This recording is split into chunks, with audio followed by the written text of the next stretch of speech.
लाश। लाश कौन है, कैसे होते हैं, आज इसके ऊपर हम बात करेंगे। Hello everyone, it's your Shubhashree. Welcome to the 4th episode of Wednesday stories with Shubhashree.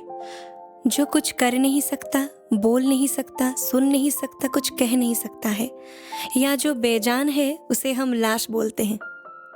मगर आप कहें कि जो निर्जीव है वही लाश है, तो शायद मैं स्वीकार ना कर सकूं।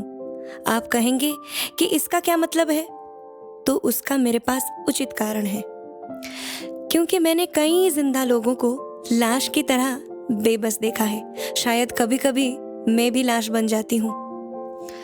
राहुल नाम का एक लड़का था जो ऑफिस में काम करता था। एक दिन उसको गोपालगंज जाना पड़ा किसी काम के लिए। शायद 5-6 दिन का कुछ ट्रिप था।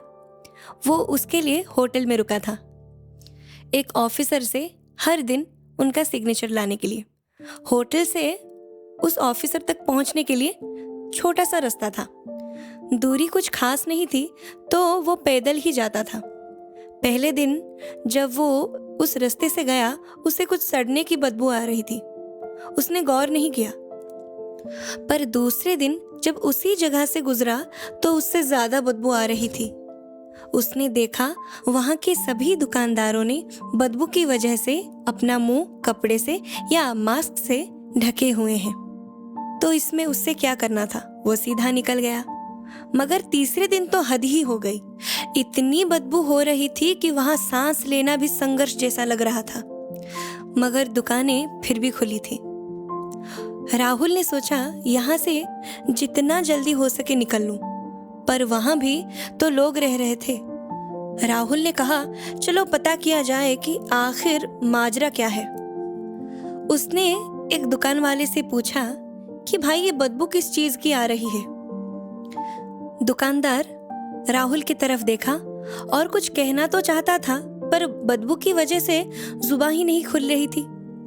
जब कुछ देर तक वो नहीं बोला, राहुल ने दूसरे दुकानदार से पूछा। उसने बताया, भाई पता नहीं, पीछे नाली के पास किसी का डेड बॉडी पड़ा है, उसी से ही ये बदबू आ रही है। राहुल ने सोचा ये लाश जरूर किसी जानवर की होगी। उसने उसी नाली के पास जाने की सोची।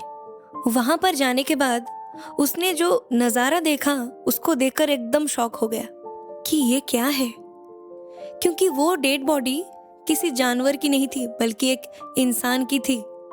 वो लाश ऐसे ही पड़ी थी, कपड़े भी फट चुके थे।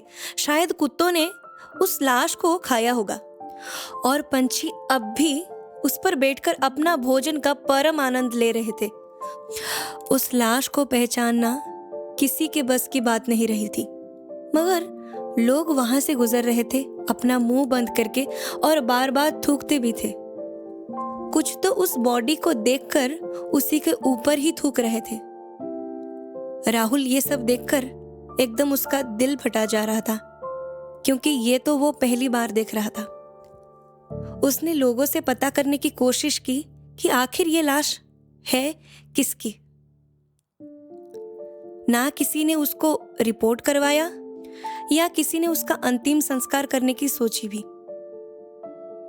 बहुत लोगों से पूछने के बाद किसी ने उसको बताया कि ये लावारिस है, इसका कोई भी नहीं है। ये यहाँ रहता था, सारे दिन शराब पीता था और सभी को गालियां भी देता था। यहाँ ऐसा एक भी आदमी नहीं जिससे इसकी लड़ाई ना हुई हो। ये लोगों के पैसे भी चुरा लेता था, सभी को गालियां देता था। अब देखो पड़ा है। इतना कहकर वो आदमी चला गया। राहुल को भी उस आदमी के काम सुनकर गुस्सा आ गया था। लेकिन क्या अब वो आदमी यहाँ पड़ा है जो वो था? वो तो जा चुका है। ये खोखले के सिवा कुछ भी नहीं। किसी के अंदर से उसके विचार या उसकी आत्मा निकाल लो तो वो एक लाश ही तो है।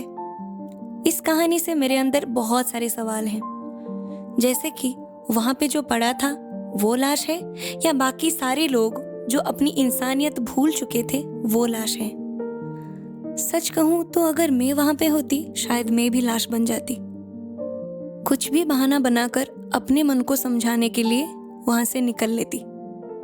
हम सब अपनी जीवन में बहुत बार ऐसा करते हैं, जहाँ पे हमको कुछ करना चाहिए वहां हम लाश बन जाते हैं। तो इसी कहानी के साथ हम सब एक ही प्रॉमिस करेंगे कि आगे जाकर कभी भी किसी को हमारी जरूरत पड़े तो हम लाश कभी नहीं बनेंगे। ये कहानी मुझे भेजे हैं सचिन सागर यूपी से। आशा करती हूँ ये कहानी आप लोगों को अच्छी लगी। मिलती हूँ अगले बुधवार को और एक कहानी के साथ। तो तब तक के लिए आदाब, सत श्री अकाल, नमस्कार, जय जगन्नाथ।